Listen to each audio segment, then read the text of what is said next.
तो मुझे एक सवाल आपके द्वारा जनता के बीच में मैं उठाना चाहता हूं, वो ये है कि गवर्नर एक कॉन्स्टिट्यूशनल अथॉरिटी है।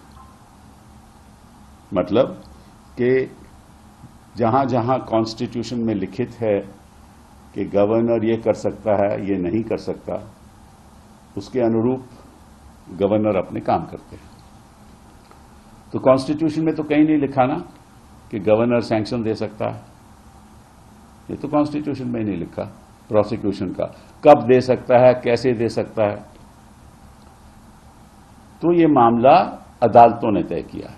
सुप्रीम कोर्ट ने यह कहा है कि अगर चीफ मिनिस्टर के ऊपर कोई आरोप होगा तो उसकी सैंक्शनिंग अथॉरिटी केवल गवर्नर हो सकती है, क्योंकि कैबिनेट तो अनुमति नहीं दे सकती, क्योंकि कैबिनेट चीफ मिनिस्टर के अधीन है। तो इसलिए ये एक सुप्रीम कोर्ट का फैसला है। कई फैसले हाई कोर्ट के भी कि ये अनुमति गवर्नर दे सकता है, लेकिन कब दे सकता है, कैसे दे सकता है, क्या प्रोसीजर अडॉप्ट करना पड़ेगा, ये तो संविधान नहीं बताता, ना कोई कोर्ट बताती है। मैं एग्जाम्पल के आधार पे मैं आपको एक एग्जाम्पल देता हूं कि किसी एमएलए की प्रोसिक्यूशन होनी है।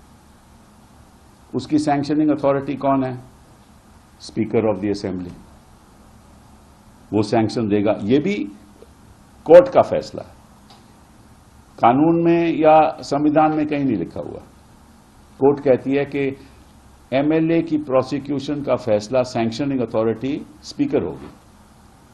तो क्या स्पीकर यह कर सकता है कि कंप्लेंट स्पीकर को आए और स्पीकर नोटिस दे और स्पीकर फिर सैंक्शन दे दे? ये तो नहीं हो सकता ना। स्पीकर के पास मामला तभी आता है जब कोई इन्वेस्टिगेटिंग अथॉरिटी इस नतीजे पे पहुंचती है कि प्रोसिक्यूशन होनी चाहिए। ठीक है, उदाहरण के तौर पे एमपी को ले लो। सुप्रीम कोर्ट ने कहा है कि एमपी की भी जो सैंक्शनिंग अथॉरिटी है, अगर तो लोकसभा का एमपी है तो लोकसभा का स्पीकर, और अगर राज्यसभा का एमपी है तो चेयरमैन राज्यसभा। तो अगर कोई कंप्लेंट राज्यसभा के चेयरमैन को दी जाए या स्पीकर को दी जाए तो स्पीकर क्या उसको सैंक्शन दे सकता है? स्पीकर कहेगा कि पहले इसकी जांच करवाओ। पहले जांच करने वाली जो अथॉरिटी है, इन्वेस्टिगेटिंग अथॉरिटी है, वो जांच करने के बाद अगर वो इस नतीजे पे पहुंचेगी कि कोई कानून का उल्लंघन हुआ है, कोई क्रिमिनल ऑफेंस हुआ है, तो सैंक्शन मैं दे दूंगा। तब मैं गौर करके उसको सैंक्शन दूं या नहीं हूं, मेरा अधिकार है। ठीक, यह है प्रोसीजर का एमएलए के प्रति, यही है प्रोसीजर का एमपी के प्रति। अगर किसी प्रदेश में किसी कैबिनेट मंत्री के ऊपर आरोप होता है तो कैबिनेट तय करती है उसको सैंक्शन देना है कि नहीं। वो बात गवर्नर पे नहीं जाती। ठीक है, क्या कैबिनेट नोटिस दे सकती है और फिर कहे कि आप अपना सबूत दीजिए और फिर सैंक्शन दे? कैबिनेट ये नहीं कहेगी। कैबिनेट के पास तभी मामला आएगा जब कोई जांच की अथॉरिटी, कोई इन्वेस्टिगेटिंग अथॉरिटी इस नतीजे पे पहुंचेगी कि केस बनता है, किसी कानून का उल्लंघन हुआ है, करप्शन हुआ है, तो अब आपके पास मामला जाता है कि आप सैंक्शन दोगे कि नहीं।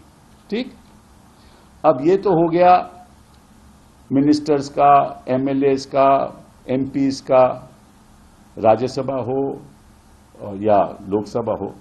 लेकिन ये जो नया एक तरीका उठाया गया है कि गवर्नर साहब नोटिस देंगे, गवर्नर साहब सुनेंगे और गवर्नर साहब तय करेंगे। ये कहां लिखा है संविधान में? कहां लिखा है संविधान में कि गवर्नर साहब तय करेंगे? भाई, गवर्नर के कुछ संवैधानिक कर्तव्य होते हैं, उसके अंतर्गत तो है नहीं है। संविधान में तो कहीं नहीं लिखा। अब गवर्नर कोई एजुडिकेटिंग अथॉरिटी तो नहीं बन सकता, क्वेसा जुडिशियल अथॉरिटी तो नहीं बन सकता, जज तो नहीं बन सकता कि ये हुआ या नहीं हुआ है। ठीक, अब कानून कहता है कि उनके अप्रूवल बिना कोई जांच नहीं हो सकती। उनके अप्रूवल बिना कोई आगे नहीं बढ़ सकता। कॉग्निजेंस नहीं हो सकती, मतलब कि कोर्ट कॉग्निजेंस नहीं ले सकता। राइट। तो अगर कोई प्राइवेट कंप्लेंट डालता है तो जब प्राइवेट कंप्लेंट जाती है तो वो कोर्ट मैजिस्ट्रेट तय करता है कि कोई उल्लंघन हुआ है कि नहीं, मैजिस्ट्रेट तय करता है।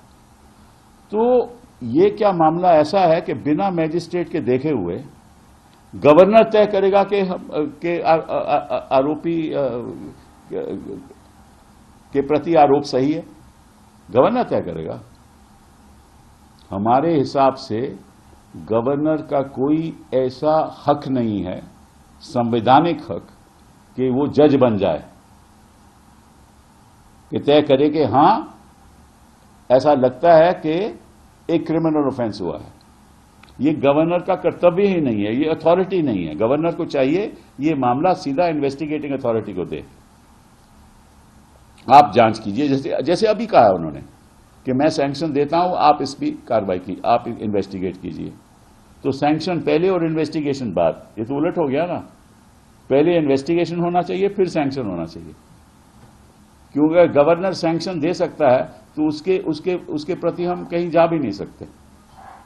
और अगर वो नोटिस देता है तो इसका मतलब वो क्वासी जुडिशियल अथॉरिटी हो गया, मतलब कि वो जज की तरह फैसला देगा। हालांकि कि वो सैंक्शन देगा, लेकिन वो भी सैंक्शन एक जज की तरह होगी ना।